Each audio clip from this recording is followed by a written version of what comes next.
मेरे साथ समस्या ये थी कि मैं 5-7 बार पढ़ता हूँ तब जाके एक चीज याद होती, मन ही मन में सोचता हूँ कि बाबर का बेटा हुमायूं था, बाबर का बेटा हुमायूं, तब जाके मेरे को बाबर का बेटा हुमायूं था याद रहता। नहीं रहता, सच में नहीं रहता था। बहुत बहुत बिलो द एवरेज स्टूडेंट रहा हूं मैं। और ऐसा नहीं था कि कोई रोल आवारा, ऐसी आदतें भी गलत नहीं थी। उसके बावजूद भी खूब मेहनत करने के बाद में परसेंटेज नहीं बने, क्योंकि औसत बुद्धि का स्टूडेंट था। लेकिन जब मैं गांव से जब बाड़मेर आया, तो बाड़मेर आने के बाद में क्या होता है, मैं कितना सौभाग्यशाली व्यक्ति हूं, क्योंकि भगवान क्या है कि सबको कुछ न कुछ खूबी के साथ कमी भी देता है, और कमी के साथ खूबी भी देता है, सब देता है। बहुत ब्रिलियंट है, वो अधिक समय बैठ नहीं सकता, उसके अंदर से ऐसी हालत खराब होती, उठ के चला जाएगा। बहुत कमजोर है, वो बैठता बहुत है, उसको याद थोड़ा कम होता है। ये दोनों में बराबर चीजें दी हुई है। अब मैं जब शहर आया, तो शहर आने के बाद में देखो मुझे संयोग से कितने अच्छे लोग मिलते हैं, यूं ही अनायास ही मिल जाते हैं, स्टेडियम में, पार्क में। और धीरे धीरे धीरे मेरा एक अलग ग्रुप बनता है। और सारा ग्रुप कौन, जो यूपीएससी दे रहा है, कोई असिस्टेंट कमांडेंट दे रहा है, कोई कमांड डिफेंस सर्विस दे रहा है, कोई सिविल सर्विस दे रहा है।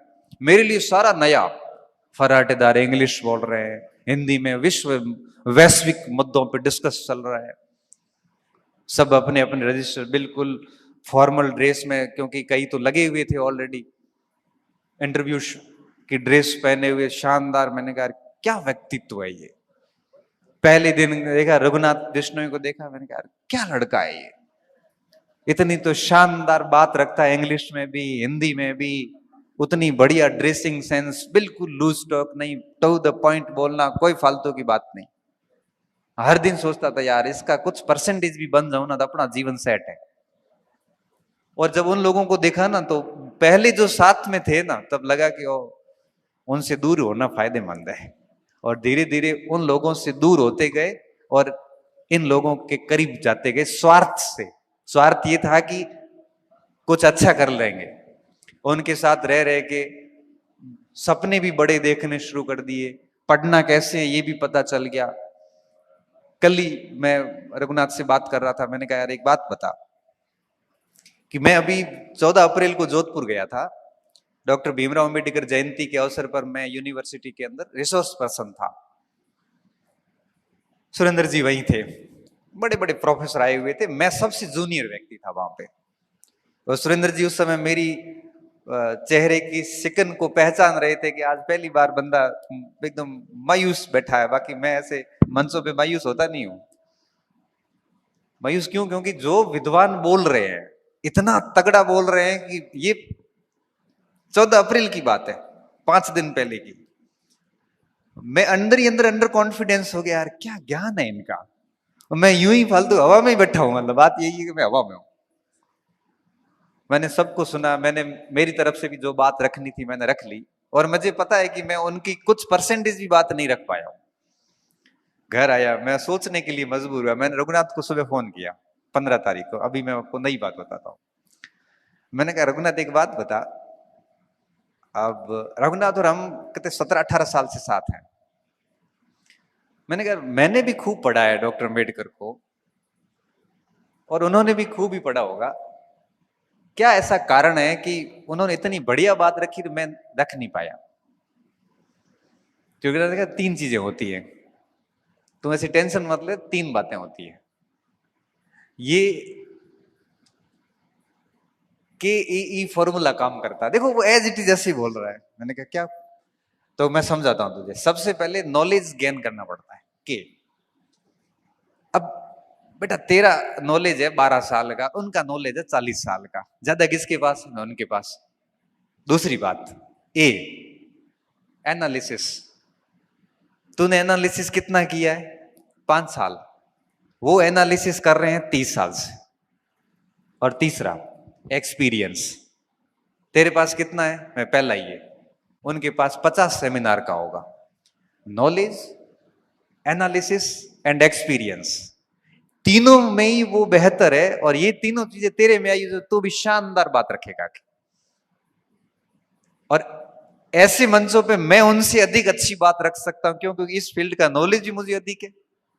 इस फील्ड का एनालिसिस भी मेरा तगड़ा है और एक्सपीरियंस भी उनसे अधिक है।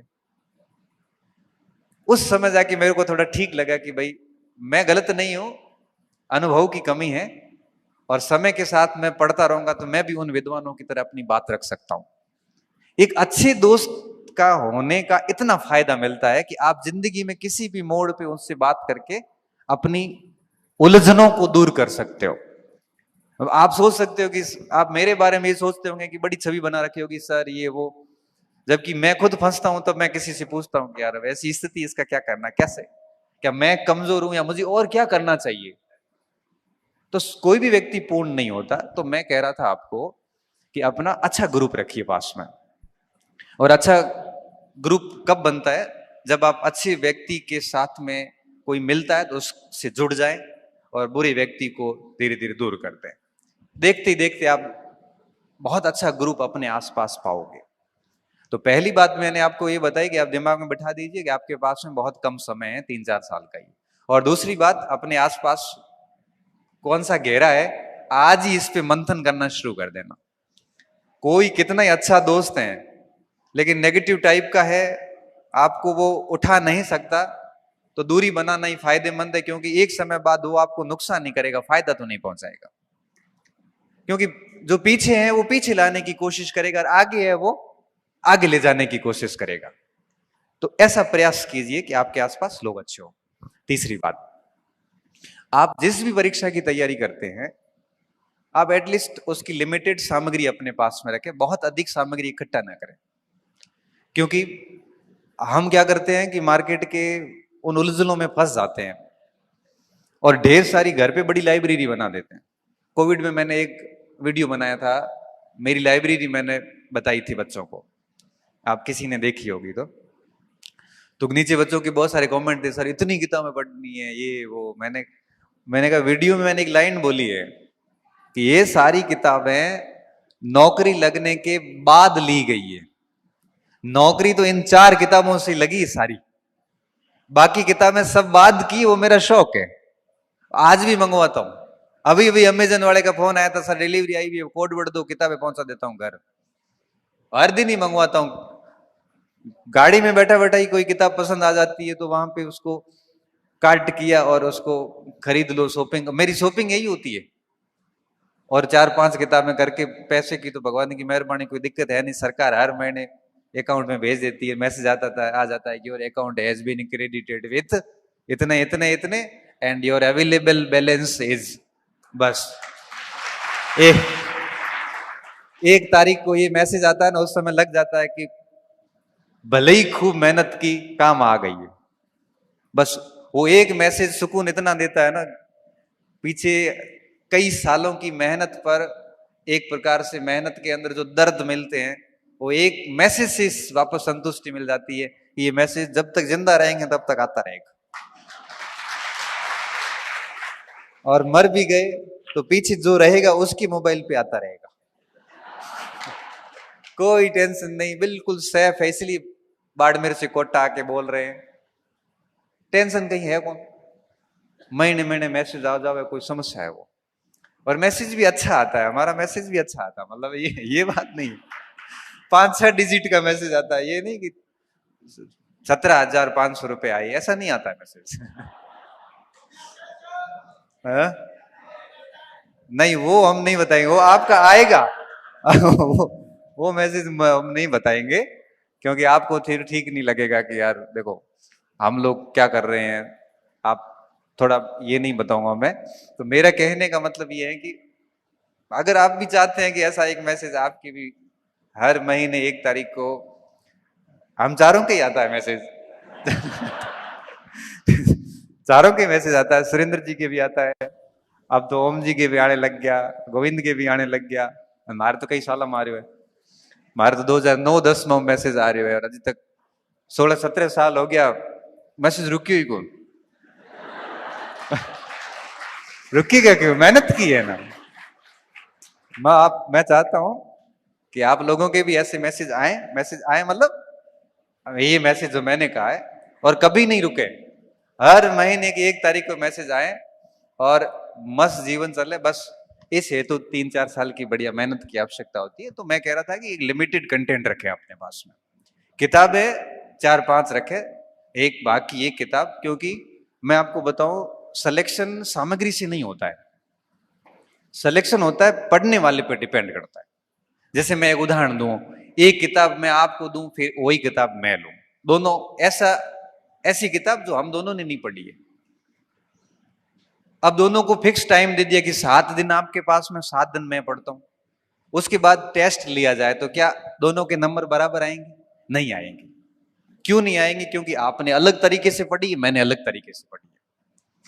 इसलिए सिलेक्शन में सामग्री महत्वपूर्ण नहीं है, बल्कि सिलेक्शन में यह महत्वपूर्ण है कि आप कंटेंट कैसे पढ़ते हैं, लिमिटेड सामग्री रखें। इसके साथ साथ में एक महत्वपूर्ण बात जो विद्यार्थी अक्सर गलती करते हैं, केवल पढ़ना ही नहीं है, चीजों को मनन करना उनके ऊपर। आप एक पैराग्राफ पढ़ते हैं, एक हेडिंग पूरी की, उसके बाद में आप 5 मिनट सोचिए कि आपने पढ़ा क्या है। एक सिंपल सा उदाहरण देके जैसे समझाता हूं आपको, कि आप जैसे इतिहास पढ़ रहे थे, आपने अशोक का दम ये नीति पढ़ी, 40-45 मिनट में आपने वो पूरा पढ़ लिया। बस आप एक प्रैक्टिस करना शुरू कर दो आज से ही, क्योंकि आप इतना आए हैं तो आपकी जीवन शैली में कुछ परिवर्तन होना चाहिए, मैं ऐसा चाहता हूं। नहीं तो मेरा आना और बोलना, आपका टाइम खराब करना बिल्कुल कोई सार्थक नहीं। फिर वो 40-45 मिनट अशोक का दम पढ़ने के बाद में किताब को इस तरह से बंद कर दो, पेन रख के, और सोचिए कि आपने 40-45 मिनट क्या पढ़ा है। आप अगर कुछ भी याद नहीं कर पा रहे हैं, इसका मतलब आपने केवल रीडिंग मारी, स्टडी नहीं करी। ऐसी रीडिंग मारते जाओगे तो सिलेक्शन नहीं होगा। आप दिमाग को सक्रिय रखिए, हर लाइन को पढ़ते वक्त देखिए कि इसमें क्या सवाल बन सकता है, और अगर सवाल क्या बन सकता है इतना एक्टिव रखोगे ना, तब आप वापस जब सोचोगे 40 मिनट बाद, तो आप उसको ब्रीफ कर पाओगे कि हाँ, अशोक के दम में ये बातें थी। तो दिमाग को आप जो लिमिटेड कंटेंट आपके पास है उसको लेके आप अपने मस्तिष्क को बहुत सक्रिय रख के पढ़े, निष्क्रिय ना रखें। निष्क्रिय का मतलब है लाइन टू लाइन पढ़ते जाना।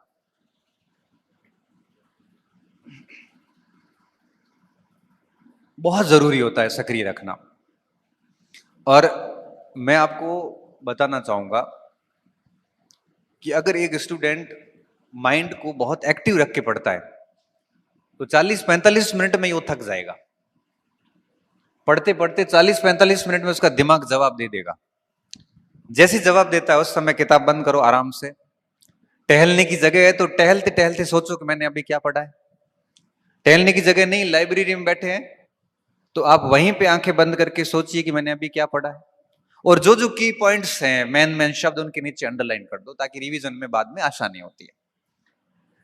बस इस तरह से एक खोजी स्टूडेंट बनिए। खोजी स्टूडेंट समझते हो कि मुझे आपने ये किताब दी, ये पेज दिया, मैं इसमें से पूरा पढ़ के अगर निकाल लूं कि इसमें ये सवाल बन सकते हैं, आरपीएससी ऐसे बना सकती है, बोर्ड ऐसे बना सकता है, इससे बढ़िया खोजी स्टूडेंट क्या हो सकता है। और खोजी स्टूडेंट कभी फेल नहीं होते। खोजी स्टूडेंट पेपर भी खोज लेते हैं, ये तो प्रश्न है।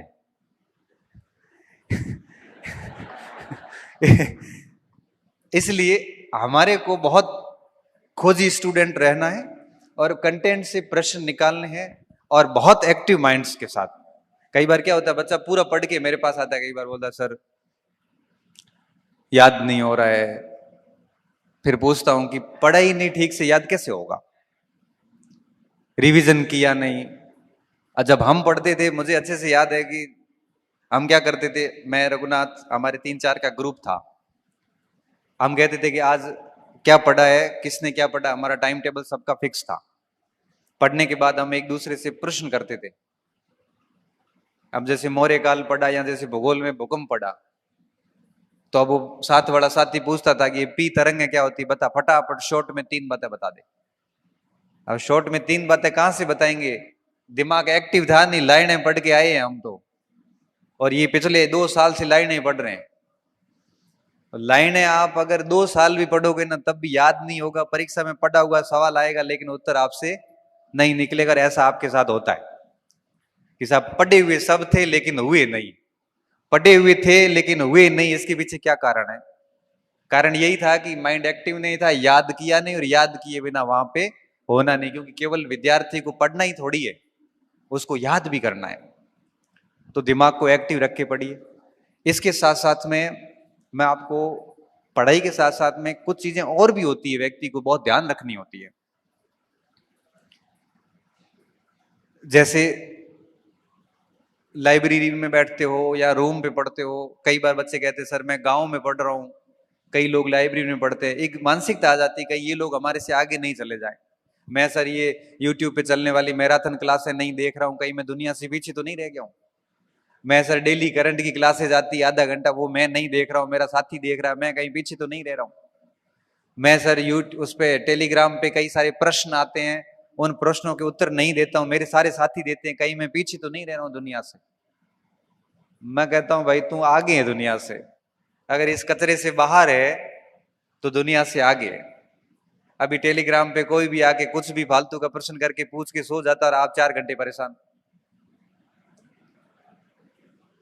और जनरली मनुष्य की प्रवृत्ति क्या होती है, प्रश्न वो वही पूछता है जो उसको आ नहीं रहा है और उसको कहीं मिल नहीं रहा है, वो पूछ लो। बहुत टेढ़ा सा प्रश्न, बाल की खाल निकाल के वहां डाल देगा, जिसका परीक्षाओं से कोई लेना देना है नहीं। और हम उस प्रश्न को लेके परेशान है।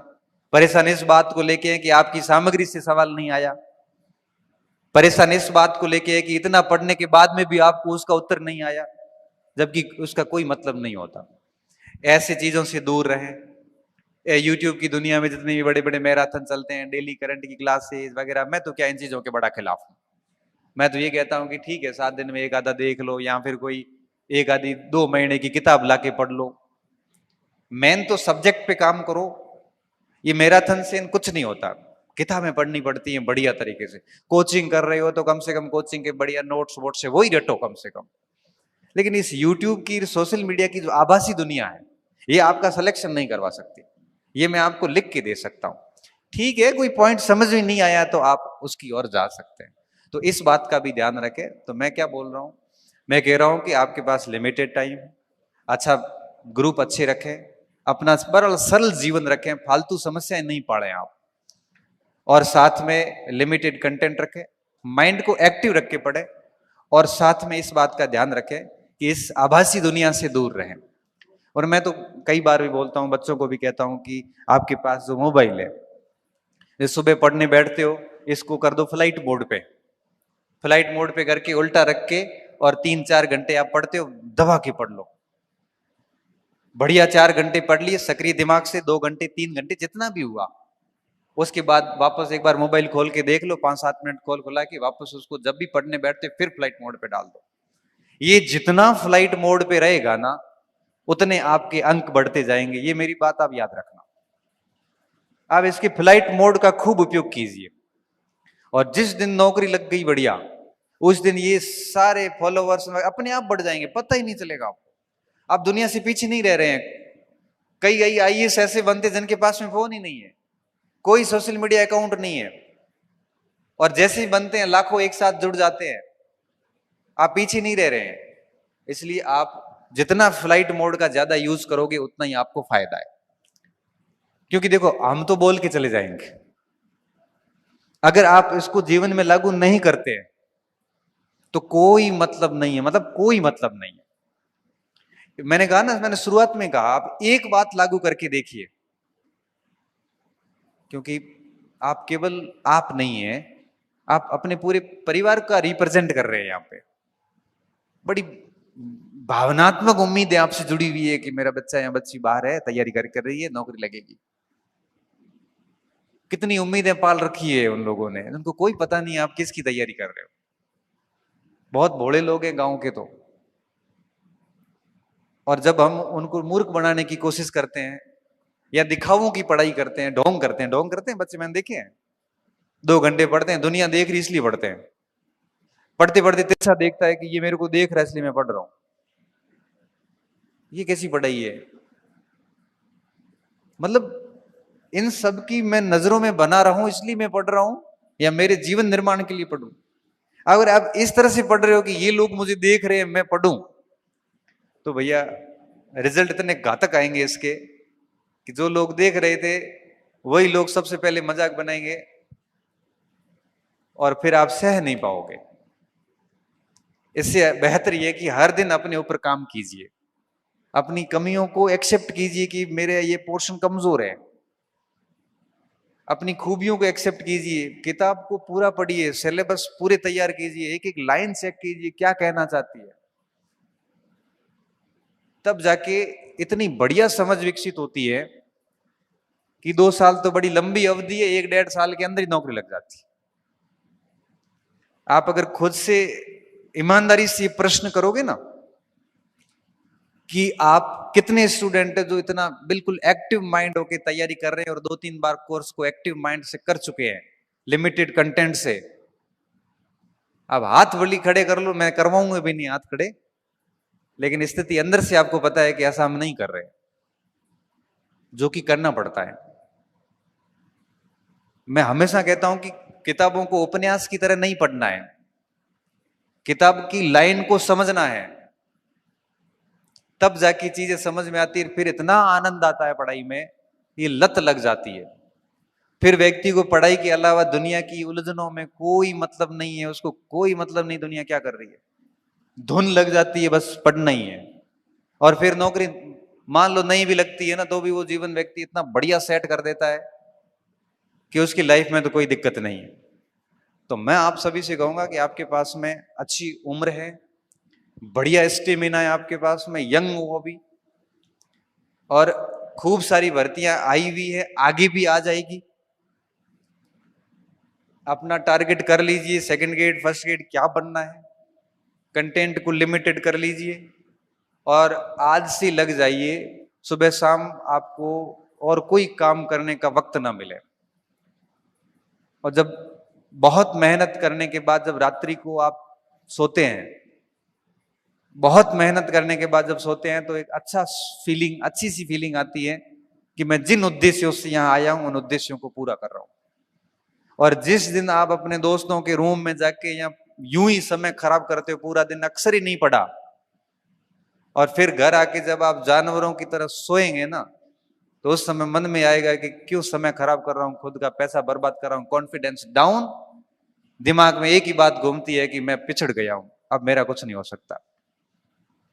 ये कॉन्फिडेंस किसी बाजार में नहीं मिलता।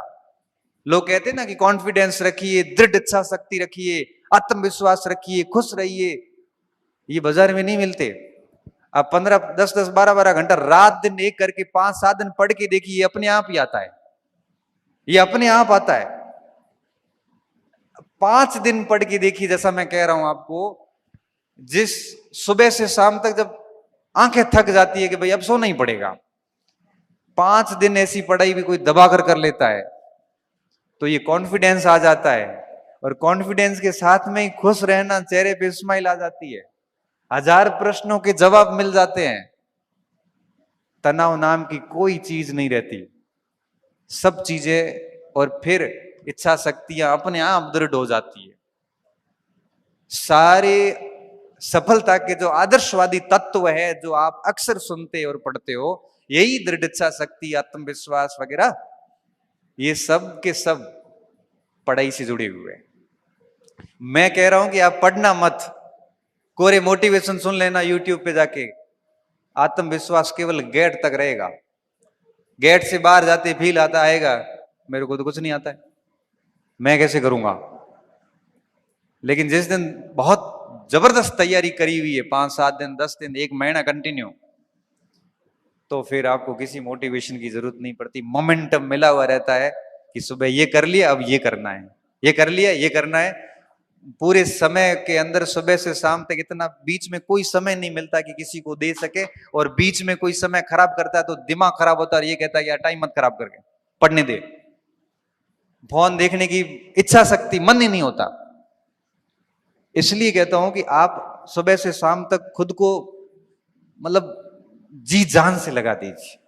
बस कहते हैं ना कि पढ़ाई ऐसी होनी चाहिए जो ऐसा लगे कि जैसे कोई आदमी मर गया हो। तो मरने का मतलब क्या होता है? मरने का मतलब होता है कि दुनिया से कट होके अपनी चीजों में डूब जाना, लीन हो जाता है व्यक्ति। तब ये नौकरियां बहुत छोटी हो जाती है, आपको जो आज बहुत बड़ी बड़ी लग रही है, ये कुछ भी नहीं है, कुछ भी नहीं। मैं आपको बता रहा हूं, अभी आपको बड़ी इसलिए लग रही है, आपने पास नहीं की है। जिस दिन आप कोई परीक्षा पास करोगे, उस दिन लगेगा कि जितना बड़ा सोचा था उतना बड़ा ये है नहीं। अभी आपको लग रहा होगा कि आरएस कैसे बनते होंगे, तो अगर इसी यही बात अगर गोविंद को पूछेंगे तो ये कहेगा कि हो जाता है, इतना कोई बहुत बड़ी बात नहीं। यही बात मेरे को पूछोगे तो मैं सोचूंगा कि आरएस बड़ा काम है, क्योंकि मेरा हुआ नहीं। मेरा नहीं हुआ तो मुझे लग रहा है कि बहुत बड़ा काम है। मुझे पूछोगे प्रोफेसर, तो मैं कहूंगा 4 महीने में निकाल दूंगा, अभी वापस परीक्षा दिला दो। इसको कहोगे प्रोफेसर रहेगा कि कौन सा काम है, मेरा तो मुश्किल काम है, मुझे तो कुछ नहीं आता इस मामले में। तो जिसने जो परीक्षा पास की है, उसके लिए उस परीक्षा को पास करना कोई बहुत बड़ी बात नहीं है। इसलिए अभी आपको भले लग रहा है कि हम लोगों ने ये बहुत बड़ी परीक्षा पास कर ली, हम बहुत विशिष्ट हैं, ऐसा कुछ नहीं है। हम बेहद साधारण ऐसा ही बता रहे हैं। बस फर्क इतना है कि बहुत कुछ सोचा नहीं, सिर्फ काम सिर्फ किताबों में किया है, और बहुत तरीके से किया, बहुत ईमानदारी से। न घर से झूठ बोले, न खुद से झूठ बोले कि मुझे ये आ रहा है, मुझे ये आ रहा है। नहीं आ रहा है तो नहीं आ रहा है, और उस नहीं आ रहा है क्योंकि व्यक्ति के सुधार की प्रक्रिया कहां से शुरू होती है, जब वो गलती स्वीकार करता है। मैं कह रहा हूं कि मुझे अंग्रेजी नहीं आ रही है, तभी मैं अंग्रेजी सीखने की कोशिश करूंगा। मैं कह रहा हूं कि मुझे ये पार्ट नहीं आ रहा है, मैं तभी उस पार्ट को ठीक करने के प्रयास शुरू करूंगा। मैं अगर दुनिया को दिखाने के लिए खुद से झूठ बोलूंगा कि मेरे को सब आता है, अरे कोई व्यक्ति पूर्ण कैसे हो सकता है? कोई व्यक्ति पूर्ण है ही नहीं। गलती एक्सेप्ट करो कि आप सोचिए, अब आप किस परीक्षा की तैयारी कर रहे हैं, उस परीक्षा के सिलेबस के कौन से भाग जो आपको नहीं आ रहे हैं, उसको आप कल के लिए मत छोड़िए, अभी शुरू कीजिए उसको। वही सिलेक्शन है। अब आपको जो आ रहा है आप वही बार बार पढ़ रहे हो, नहीं आ रहा उसको आप वही साइड में ही करते जा रहे, नौकरी कैसे लगेगी? समग्र अध्ययन करना पड़ता है। तो आप हाड़ौती क्षेत्र से हैं, मारवाड़ और हाड़ौती में एक बड़ी विशिष्ट कौम समानता ये थी कि दोनों ही बड़े पिछड़े हुए माने जाते थे। यह हकीकत है। मारवाड़ की शिक्षा में दशा और दिशा बदल गई है। आज वहां आपको हर गांव में, हर घर में कोई नौकरी वाला मिलेगा, और हजारों बच्चे दबा के पढ़ रहे। रिजल्ट देख लो आप, बाड़मेर क्षेत्र के अंदर रिजल्ट ही रिजल्ट है। हजारों बच्चे पढ़ रहे हैं वहां पे। 350 लाइब्रेरी है बाड़मेर के अंदर, 350 के आसपास हॉस्टल है, 30,000 के आसपास बच्चे पढ़ रहे हैं, सीरीज बच्चे। पोस्टिंग बाहर जिलों में हो रही है आजकल। हमने तो उधर दशा बदल दी, और हम चाहते हैं कि हाड़ौती भी अब पीछे नहीं रहे। और ये चीजें आपसे ही शुरू होगी। कोई एक आदमी भी दिशा बदल सकता है, आप तो बहुत बड़ी तादाद हो। एग्जाम्पल सेट कीजिए कि भाई मैंने कर लिया, 10 बच्चे और करेंगे आगे, 10 से 100 होते हैं, 100 से 1000 होते हैं। आप भी किसी से कम नहीं है। बस ठीक है, आपको थोड़ा स्ट्रगल अधिक करना पड़ेगा। हालांकि हमारा स्ट्रगल आपसे भी अधिक था। हमारे तो बरसात भी नहीं होती ढंग से, मिट्टी कोई काम की नहीं है, उपजाऊ मिट्टी नहीं है, फसल एक भी मुश्किल से होती है। आपके तो भगवान की मेहरबानी, काली मिट्टी, यहाँ 3-3 फसलें भी आप ले लेते हो बड़े आराम से। वो प्रेम बता रहा है, मेरे प्रेम ने मुझे सारी बातें बताई है कि हमारे यहाँ सर खेती ठीक है, हम गन्ना भी ले लेते हैं, कईयों जिनके पास में है उनके पास ठीक है। हमारे यहाँ 200 बीघे जमीन है, लेकिन काम की नहीं है। क्या करे, उसमें रेस लगाए तो पता नहीं, बाकी कोई काम की नहीं। अंदर भूमि के अंदर पानी नहीं है, ऊपर से आता नहीं है। बारिश होती नहीं है, अंदर कुछ है नहीं, नहर आई नहीं, बैठे हैं बस। आंधियों में आंधी चलती है तरीके से, और सर्दियों में सर्दी पड़ती है अच्छे से, बारिश में बरसात होती नहीं है अच्छे से। तो हमारे पास में तो ज्यादा कुछ नहीं था। हाड़ौती में प्रकृति मेहरबान है। इसलिए आप शिक्षा में बहुत अच्छे से मेहनत कीजिए। आपके पास बहुत बढ़िया समय है, एनर्जी बहुत है आपके अंदर। अपने टारगेट तय कीजिए। ठीक है, आप अगर मध्यम वर्गीय परिवार के हैं तो पहले छोटा टारगेट देख लीजिए, सेकंड ग्रेड थर्ड ग्रेड कुछ बन जाइए, उसके बाद आप बड़े टारगेट की तरफ भी जा सकते हैं। क्योंकि मेरी तरह मैं सेकंड ग्रेड बना, फिर फर्स्ट ग्रेड बना, हेडमास्टर बना, बिल्कुल सीधी सीधी सीधी सीधी। हमें आगे कहीं है कौन? जितना करना था उतना कर लिया। परीक्षा 18 में परीक्षाएं छोड़ दी, क्योंकि एक एक सीडी करते करते करते करते आ गया। ऐसे भी कर सकते हो आप। मेहनत करने वाला चाहिए, बाकी पोस्ट वगैरह ये चीजें मायने नहीं रखती। मैं आपके सामने सीधा उदाहरण हूँ। कई कहते याद नहीं होता, ये नहीं होता, हमारा दिमाग ऐसा है वैसा, कुछ भी नहीं है। जिसने जितनी मेहनत की है उसको उतना ही परिणाम मिलता है। बहुत शानदार मेहनत की है, शानदार परिणाम मिलता है, भले 1 साल बाद मिलो या 2 साल बाद मिलो, मगर मिलता जरूर है। मेहनत में अगर कमजोरियां रही है तो परिणाम में दिख जाएगा। आप दुनिया से कितना ही झूठ बोल दो भले, क्योंकि अधिकांश बच्चे घर जाके दोस्तों के सामने झूठ बहुत बोलते हैं भाई, कि मैंने खूब मेहनत की फिर भी मेरा नहीं हुआ। खूब मेहनत की और नहीं हुआ, ये दो बातें बड़ी विरोधाभासी है। या तो मेहनत नहीं की और या फिर आप झूठ बोल रहे हो। मेहनत की होती तो दिक्कत नहीं आती। मेहनत अपना फल देती ही देती है, ये बात तो शाश्वत सत्य है। मां सरस्वती ऋण नहीं रखती, ये बात मैं 15 साल से जानता हूं। जिसने जिस लेवल का पढ़ा है उसको उस लेवल का मिलेगा। अगर आपने मजे कर लिए, अगर आपने रूम, लाइब्रेरीज, यहां पे रह के भी आपने अगर डिस्कशन ही की, आनंद ही लिए, तो फिर उसके परिणाम बड़े घातक है। 4 दोस्त बैठ के किसी इश्यूज पे बात हो, वक्फ बोर्ड में बिल प्रस्तुत किया गया है, तो वक्फ क्या है, 1995 वाले एक्ट से 2025 का एक्ट कैसे भिन्न है, 1913 का पहला एक्ट आया उसमें क्या व्यवस्थाएं थी और आज क्या व्यवस्थाएं हुई है, चर्चा तो ये होनी चाहिए आप में। आप चर्चा करते हैं कट ऑफ कितनी रहेगी, सीट बढ़े को बढ़े। अब सीट आपके सोचने से तो बढ़ेगी नहीं। आप चर्चा करते हो भर्ती कब आएगी, परीक्षा कब होगी, रिजल्ट क्या आएगा, ये आपके हाथ में ही नहीं है। बताओ, आपके हाथ में है? ये सब सिस्टम के हाथ में। आप भले कुछ भी कर लो, वो सिस्टम में जो होना है वो होके रहेगा। आपकी डिस्कशन मुद्दों पे होने चाहिए। आप ऐसा ग्रुप रखिए ना कि ऐसा कि कौन सा कोचिंग वाला खराब है, कौन सी किताबें खराब है। कई कई तो ऐसे पंडित बैठे हैं लाइब्रेरीज वगैरह में जो सिर्फ ज्ञान ही बांटते हैं। उनका काम सिर्फ ये होता है कि ठीक क्या है ठीक नहीं। वो बड़े समीक्षक हैं। उसको दुनिया की, राजस्थान की सभी कोचिंग सेंटर, सभी शिक्षक, सभी किताबों, सभी नोट्स के बारे में सब पता है। बस वो करता कुछ नहीं है, वो सिर्फ कहता ही है। किसको किताब छुड़वानी है, किसको कौन सी पकड़ानी है। ऐसे पंडितों से दूर रहे, क्योंकि अगर ऐसा विद्वान व्यक्ति, यहाँ पंडित का मतलब कोई जाति से नहीं है, हमारे यहाँ पे पंडित उपाधि है। और पंडित उस व्यक्ति को माना जाता था जो अपनी ज्ञान की पराकाष्ठा को पार करता था। एक आता था भट्ट, एक भट्ट, भट्ट गुप्त काल में उपाधि थी। भट्ट उसे कहते थे जो अपने क्षेत्र में अथाह था। फिर वो बल आर्य भट्ट हो, चाहे आपके जितने भी बाण भट्ट हो, उनको भट्ट कहते थे। फिर भट्ट आगे आगे चलते चलते जाति बन गई। ऐसे कई जातियां विकसित हुई। तो ऐसे जितने भी पंडित होते हैं, जितने भी बड़े विद्वान लोग हैं, इस क्षेत्र का बहुत अनुभव रखते हैं, खुद के पास में कोई जॉब नहीं है, बेरोजगारी में है, लेकिन दुनिया को ज्ञान बांटते हैं। ऐसे लोगों से बहुत अधिक ज्ञान न लेना, अन्यथा अन्यथा आप कुछ नहीं कर पाओगे, आप भी उनकी श्रेणी में आ जाएंगे।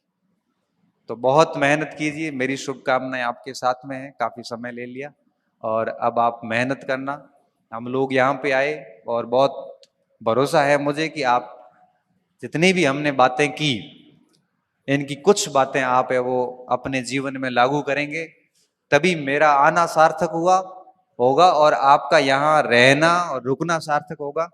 वेट करूंगा उस दिन का जिस दिन आप में से कोई स्टूडेंट चयनित होके मेरे पास आएगा और ये कहेगा कि सर, कोटा के ज्ञान उदय 2.0 की कुछ बातों ने मेरे जीवन में कुछ चेंजेस किए और मैंने खूब मेहनत की और उसका परिणाम है कि मैं आपको, आप तो गुड़ लेके आओगे तो भी चल जाएगा मेरे लिए तो